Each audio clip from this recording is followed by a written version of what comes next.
மட்டும் ஒரு 2 பேருக்கு தான் பிடிக்குது. நல்ல ஒரு சப்ஜெக்ட்.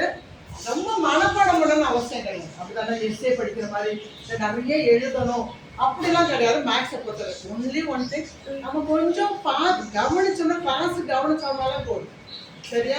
நான் என்ன சொல்ல வரேன்னா, எக்ஸாம் ஓவரால் வர்றதுக்கு கடைசி வரைக்கும் நீங்க படிக்க வேண்டாம்.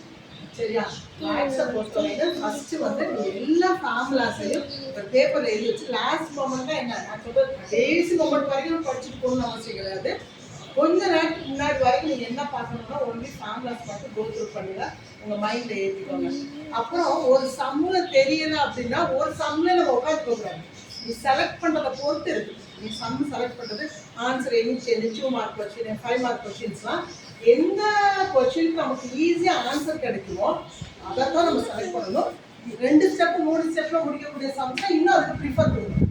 ஒரு சம் நமக்கு வரல, ஒர்க் அவுட் பண்ண கான்ஃபிடென்ட்டா நம்ம எடுத்தோம் அந்த சம்மை, ஆனா போட போட வந்து ஒரு என்ன சொல்றது ஐயோ வரல அப்படின்ட்டு பார்த்து பதச்சு ஆயிடக்கூடாது. சரியா? உடனே அடுப்பு ஒரு கொஞ்சம் ஸ்டேஜ் நெக்ஸ்ட் கொஸ்டின் போகணும். அதெல்லாம் ரொம்ப ஒரு மாதிரி டிவிஎஸ்